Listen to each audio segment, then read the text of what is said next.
Back in 1989, the world watched as Ivana Trump and Marla Maples had a dramatic showdown in Aspen, a moment that signaled the beginning of the end for Donald Trump's marriage to Ivana.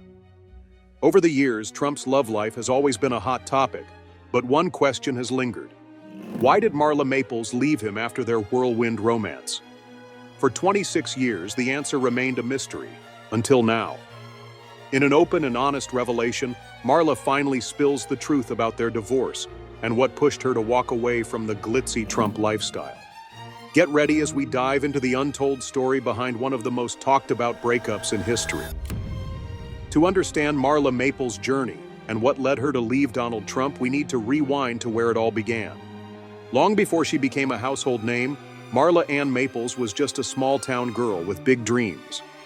Born on October 27, 1963, in the tiny town of Cohutta, Georgia, she grew up in a close-knit community where faith, family, and tradition were at the heart of everything.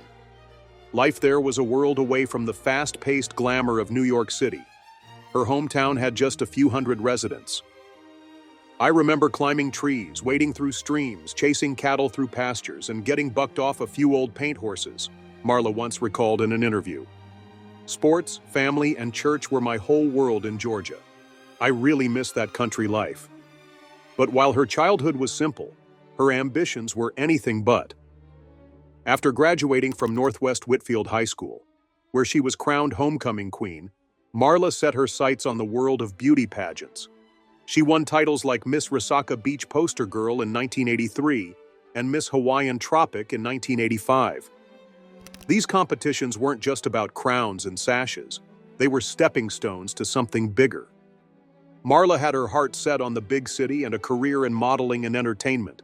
Determined to make her dreams a reality, she took a leap of faith in 1985 and hopped on a plane to New York. There, she threw herself into the fast-paced world of fashion, film, and high society. She landed small roles in TV and movies, picked up modeling gigs, and quickly became known for her striking looks and magnetic personality. But underneath the glamour, Marla never forgot where she came from. "I'm still a country girl at heart," she would later say, carrying with her the values of faith, kindness, and hard work that her Georgia upbringing had instilled in her. That quiet strength and Southern charm caught the attention of none other than Donald Trump. But it was also a stark contrast to the flashy, high-rolling world he lived in.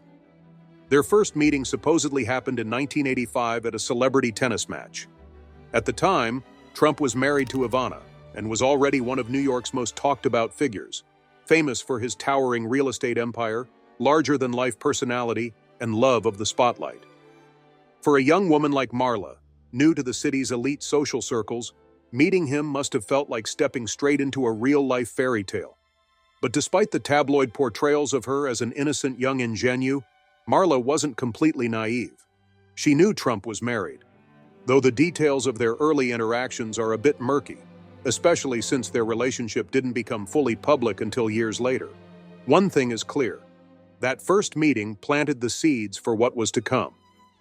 Marla's down-to-earth charm intrigued Trump, while his extravagant displays of wealth both fascinated and unsettled her. Looking back on his magnetic presence, she once admitted in an interview, "From the first moment I met him, I had this strange feeling, like I'd known him before. It was almost like family, as if we had some kind of past connection." Whether you believe in past lives or not, there was no denying the pull between them.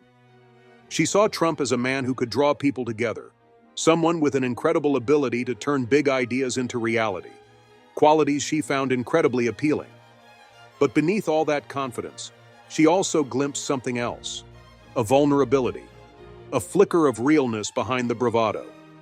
Coming from Georgia, where family values and spiritual growth were at the core of everything she knew, Marla hoped that, in marriage, she and Trump could bring out the best in each other. He had this amazing way of seeing the world, making money, and putting himself out there. "I think in any marriage, you always hope you can be each other's balance," she later reflected. And so, Marla Maples found herself drawn into Trump's orbit. Part Southern belle, part rising star, and in the eyes of the media, part homewrecker in the making. This mix of genuine sincerity and attraction to the glitz of high society shaped her complicated love story with one of New York's most infamous businessmen. It was, in many ways, the age-old tale of a small-town girl stepping into a world of luxury, only to find it wasn't as dazzling as it seemed. By the late 1980s, Donald and Ivana Trump were the ultimate New York power couple, perfectly embodying the flashy, money-obsessed era. Their relationship was a high-stakes blend of real estate deals, extravagant parties, and relentless publicity. But Ivana was far more than just a trophy wife. She played a major role in Trump's empire, managing hotels, casinos, and various business ventures. Together, they had 3 children, Donald Jr., Ivanka, and Eric, and for years they seemed inseparable, ruling over Manhattan's elite social scene. That glossy image, however, started to crack when whispers of an affair with a young model-turned-actress from Georgia began swirling. By 1989, the tabloids had their next big scandal, Donald Trump and Marla Maples. The New York Post and the Daily News had a field day, running headlines that fueled the frenzy. One of the most infamous read, "Marla boasts to her pals about Donald. Best sex I've ever had." While Marla never denied she and Trump had become close, she refused to accept the homewrecker label. In a later interview on the Journeys of Faith podcast, she revealed that she had repeatedly told Trump to stay with Ivana and try to fix their marriage. "Don't give up on your family. You've got your kids," she would urge him. But as with most things, real life was messier than any headline could capture. The scandal hit its peak during the Trump's annual ski trip to Aspen in December 1989. Donald, Ivana, and their children were on vacation when, in a twist straight out of a soap opera, Marla also showed up at Aspen's hottest social spots. Depending on which version of events you believe, things escalated in one of 2 ways. Either Marla walked up to Donald and Ivana at a restaurant called Bonnie's, or Ivana stumbled upon Trump and Marla deep in conversation. Either way, things got heated fast. Witnesses recalled hearing raised voices. One version claims Ivana turned to Marla and snapped, "Stay away from my husband! Stay away from us!" While Marla reportedly shot back, "I love him, and if you don't, why don't you just let him go?" As for Trump, his reaction remains a mystery. Some say he tried to defuse the situation, while others insist he was caught completely off guard, stuck between 2 furious blondes and the chaos of his double life colliding. By the next morning, the newspapers were ablaze with headlines about a dramatic blonde versus blonde showdown on the ski slopes, sealing the fate of Trump's marriage in the most public way possible. Ivana later wrote in her memoir, Raising Trump, that the explosive encounter in Aspen was the moment she knew her marriage was over, even though the legal battle would drag on for another 2 chaotic years. Meanwhile, Marla Maples also looked back on that day with disbelief, recalling how Ivana had called her Moolah and hurled accusations in public. Marla described the experience as surreal and humiliating, though by then, the affair had already become an open secret. The press had been circling for months, and now they had hit the jackpot. If there had ever been any doubt about the cracks in the Trump marriage, the meltdown in Aspen put them on full display, turning a private unraveling into a front-page spectacle. In the aftermath, Marla Maples found herself catapulted into the spotlight in a way she had never imagined. Overnight, she went from a struggling actress and model to one of the most talked-about women in America. Photographers followed her everywhere, snapping pictures of her in bikinis, designer outfits, and even just walking down the street. Suddenly, she was no longer just the other woman. She was a full-blown media sensation. Donald Trump, never one to shy away from attention, found himself at the center of a media storm even he couldn't control. On one hand, the headlines kept him exactly where he loved to be, in the limelight. On the other, the relentless negative press threatened the image he had spent years carefully crafting, that of a powerful businessman with a picture-perfect family. As the scandal snowballed into the early 1990s, Ivana lawyered up with a top-tier legal team, determined to challenge the prenuptial agreement she had signed years earlier. She argued that she had played a crucial role in building Trump's empire and deserved far more than what the prenup allowed. Trump's team, however, insisted she had only been marginally involved and that the agreement should stand as ironclad. While the divorce battle played out in courtrooms, the gossip pages remained fixated on Marla and Donald. Stories of their alleged rendezvous, on his yacht, in lavish hotels at exclusive events, dominated the headlines, fueling constant speculation about when they would finally make it official. Whenever reporters pressed Trump for answers, he never outright denied the affair but instead played coy, dropping just enough hints to keep the public hooked. For Marla, the experience was a strange mix of shame and excitement. She often spoke about her connection with Donald in spiritual terms, saying she felt an unexplainable cosmic pull toward him. But whatever forces had drawn them together, one thing was clear. The Aspen debacle had cemented her place in his world. It had also slammed the final nail into his marriage with Ivana. Yet despite all the drama, the story was far from over. If anything, it was just beginning. By the time Donald and Ivana's divorce was finalized in 1992, the next chapter of Trump's life, and Marla's, was already unfolding. The tabloids had been predicting it for months, if not years, and now, with Ivana out of the picture, the road was clear. Marla Maples had become a household name, splashed across gossip columns and magazine covers with headlines that painted her as the ultimate rags-to-riches story. But beneath the flashy narratives was something far more personal. For Marla, this wasn't just about fame or wealth. It was a leap of faith. She had stepped into this whirlwind hoping that love, trust, and shared dreams could somehow outshine the scandal. In October 1993, Marla gave birth to Tiffany Trump, Donald's fourth child and her only daughter. By her own account, the pregnancy wasn't meticulously planned, but she considered it the greatest unplanned surprise of her life. The timing, however, couldn't have been trickier for Donald. He was still finalizing financial settlements with Ivana, while also facing mounting troubles in his real estate empire.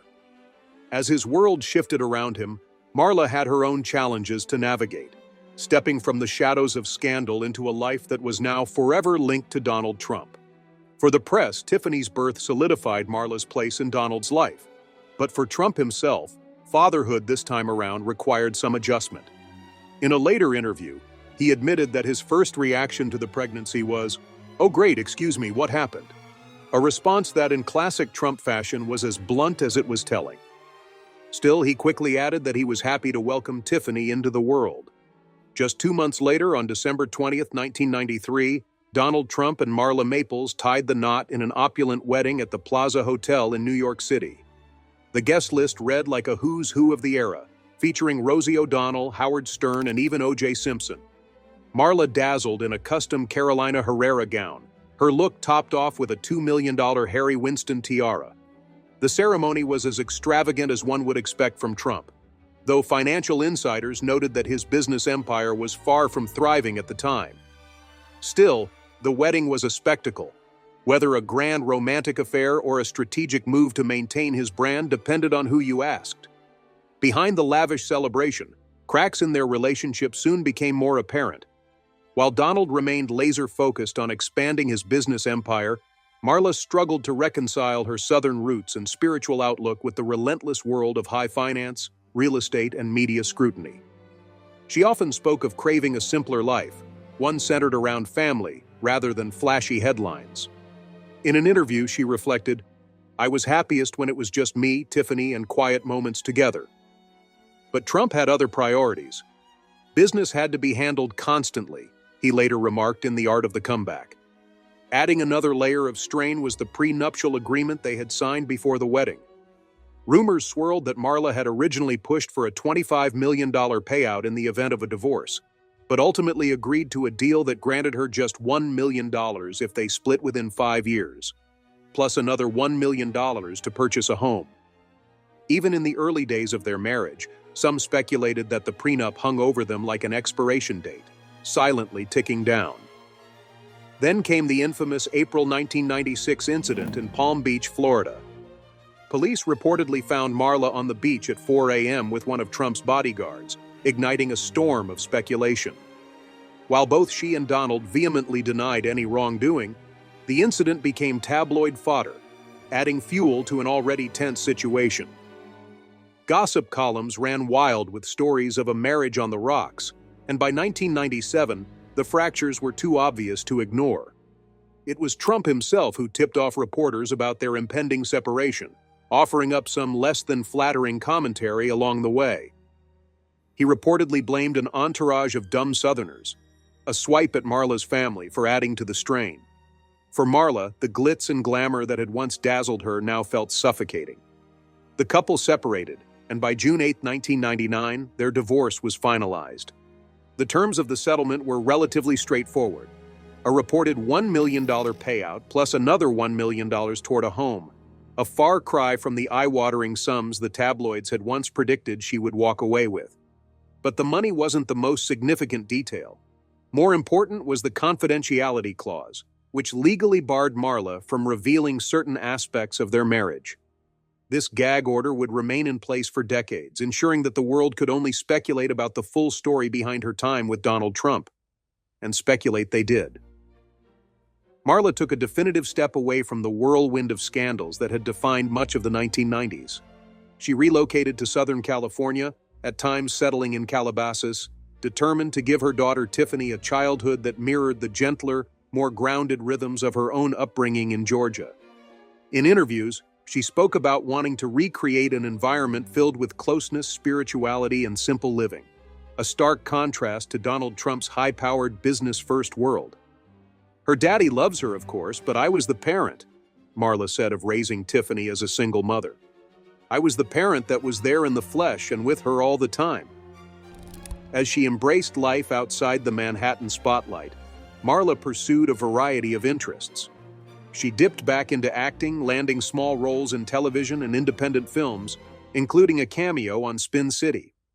Once labeled the other woman by tabloids, she worked to craft a new public image, one focused on philanthropy, wellness, and spirituality. A key turning point came when she leaned more deeply into her faith. Raised in a traditional Christian household, she had always held a strong sense of belief. But after her divorce, she expanded her focus to include meditation, mindfulness, and holistic health. During the marriage and right after the divorce, I felt ungrounded, she admitted in one interview. Meditation, prayer, and a holistic lifestyle helped me find my center again. The spiritual awakening she experienced coincided with the philanthropic work she was doing. She became involved in a number of non-governmental organizations and peace initiatives aimed at children, such as Kids Creating Peace, which was an organization that worked to bring together young people from Israel and Palestine. She also fought for women's empowerment and health projects, which aligned with her personal journey of reclaiming independence after years of being overshadowed by Trump's larger-than-life presence. She was a supporter of several causes. It was also at this time that Marla dabbled in broadcasting. She temporarily had a talk radio show called Awakening with Marla, in which she explored a wide range of topics, including astrology and naturopathic medicine, all of which were connected to her growing interest in holistic well-being. A motivational album titled The Endless was even created by her. This album featured a combination of spoken-word observations and recordings from notable individuals such as the Dalai Lama and Deepak Chopra. Her efforts to remake herself were highlighted by these endeavors. She was not an actor or a celebrity, but rather a wellness advocate and a spiritual seeker who was building out a platform that was entirely her own. In spite of this, Tiffany was the driving force behind everything. Having made up her mind that she would not allow the legacy of her marriage to shape the future of her daughter, Marla exerted a great deal of effort to shield her from the scrutiny of the media. By enrolling Tiffany in private schools in the state of California, she made a concerted effort to guarantee that she was provided with the opportunity to cultivate her own identity. In the course of Tiffany's development, Marla supported her pursuits, which ranged from academics to a brief foray into pop music, and she frequently emphasized the significance of being self-sufficient. During one of her interviews, she stated, "I was always working hard, and as a mom, I always had to work. I'm not suggesting that's better or worse than that. Working is something I enjoy doing. The truth is, however, that nothing is truly free." Even though she was constructing a new life for herself, Marla was not completely free from her past. As a result of the confidentiality clause that was included in her divorce agreement, she was unable to discuss certain parts of her marriage in an open manner. This included information about how they first met or the more profound causes that led to their separation. There were reports that circulated throughout the years regarding probable tell-all books, including one that was published in 2001 and named All That Glitters Is Not Gold, as well as another memoir that was titled It's Regarding Time.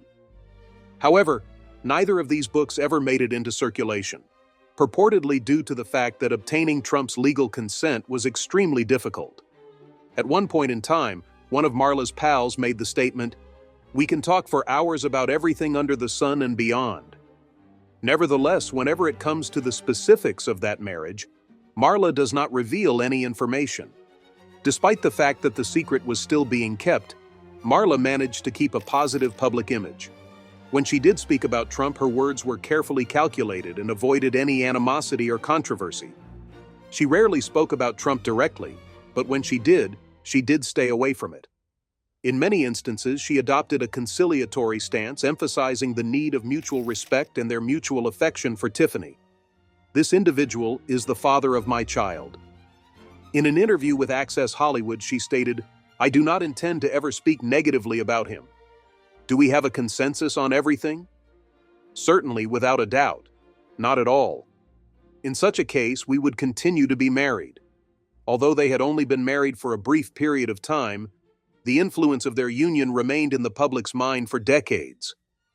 During the years that followed their divorce in 1999, Marla Maples maintained a cautious stance when it came to disclosing the particulars of their separation of marriage. Due to the fact that she was bound by legal obligations and possibly her own wish to protect Tiffany from the commotion caused by the media, she largely remained neutral, or even favorable in her words regarding Donald. Tabloids, on the other hand, relied on speculation, weaving tales of treachery, money problems, and supposed romances into their narratives. However, beneath the surface of the rumors was a more profound reality, which Marla had concealed from the public for more than 20 years. As Donald Trump's political ascension brought his previous relationships back into the spotlight, the long-standing silence that had been maintained began to crack in interviews around the year 2016. In spite of the fact that she maintained a largely diplomatic stance, she found herself confronted with more direct concerns concerning his speech, family values, and identity in general. Over the course of time, Marla began to explain the fundamental reasons behind the dissolution of the marriage through talks such as those with Access Hollywood and Vanity Fair. She claimed that the truth was not about a single great betrayal, but rather a basic and growing disagreement in terms of values, faith, and priorities from both parties. "Yes, I came from Georgia, with a strong sense of spiritual development and a strong sense of family values," this person said. She clarified, "I have always had the goal of being the best that I can be." When he arrived, he brought with him his optimistic capacity to see the world, make money, and go out there. "I believe that when you are married, you always have the hope that you would be able to bring out the best in each other. In spite of this, we came to the realization that we were not.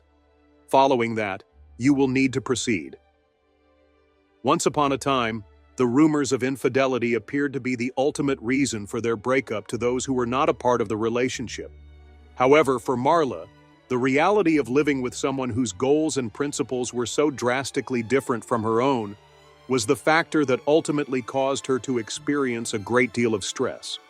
It was her admission that at first she had been under the impression that she could exert some influence over Donald, and possibly even assist him in embracing introspection and spirituality. In a playful manner, she made the remark, "Girls in our 20s, we want to change the men we're with." Over the course of time, however, she began to realize that Donald would not alter his behavior. It was admitted by her that his bravado is attractive. "I also witnessed vulnerability, which is something that I believe makes a person a great deal more intriguing." Nevertheless, you might be thinking, "Well, I'll learn how to speak out more forcefully for what I believe in. Having been born and raised in the South, I frequently just grin and carry on with my day. I, on the other hand, have my own ideas and perspectives, and it is time for me to be able to articulate them." In the end, it was not a single occurrence that caused them to become estranged from one another. Rather, it was an insurmountable chasm that existed between her profound spiritual views and his unyielding, business-first worldview. "I'm like of the soil," she once reflected, capturing the gulf between her grounded, faith-driven approach to life and Donald's world of high-stakes dealings and power maneuvers. "I like the soil," she said. She desired for a life that was built on simplicity, awareness, and loyalty to community, which was rooted in her childhood in a tiny town in Georgia. In the meantime, Donald thrived in a world of high-stakes deals, persistent brand building, and larger-than-life public appearances, where even relationships might be considered as assets. He was able to capitalize on these characteristics. Both of their realities were fundamentally distinct from one another, and as time went on, the disparity became impossible to deny. Additionally, Tiffany's future was a significant consideration in her choice to leave. Without the smothering gaze of paparazzi and the never-ending obligations of corporate life, Marla wished for her daughter to have the opportunity to grow up without these things. In an interview with Us Weekly, she stated that although being a single mother was difficult, it was also extremely significant throughout her life. Obviously, her father has feelings for her, but I was the one who raised her. During that time, I was the parent who was physically present and was always present with her, she explained. She was aware that continuing to be in a marriage that was already experiencing difficulties would simply increase the level of tension and uncertainty in the surroundings, which she was not willing to impose on Tiffany. In April of 1996, Marla was found on a beach with Donald's bodyguard at 4 a.m. This event is remembered by some observers as a defining moment in the case. She later described the episode as just another indicator that their marriage was deteriorating, plagued by mistrust and the continual weight of public speculation. This was at a time when tabloids were focusing their attention on the incident. A sequence of realizations that reaffirmed what she already knew, that it was time to go on, were all that she experienced. There was not a single aha moment, and there was no dramatic rupture. Marla is not ashamed to admit that she does not feel any regret about the marriage even at this late stage. She holds Tiffany in high regard, places a high value on the life lessons she has acquired, and continues to talk positively of Donald as a father. It is also very evident to her that their connection was never intended to be a long-term one. She provided a straightforward explanation, saying, "We just realized that we weren't bringing out the best in each other." Although the sentence may appear to be straightforward, it actually contains a more profound truth. At the same time that she was looking for a mate who shared her holistic perspective on life, she was also looking for acceptance of her spiritual identity and the ability to express her beliefs. Nevertheless, she stated that, "We realized that we weren't bringing out the best in them. It's time for you to move on." Her open and honest recollections offer a unique glimpse into the personal problems that were the driving force behind one of the most closely watched marriages of its era. It is a question that she continues to ask herself as she continues her journey of spiritual inquiry, advocacy for well-being, and efforts to promote peace. What does it truly take to strike a balance between love, ambition, and personal authenticity?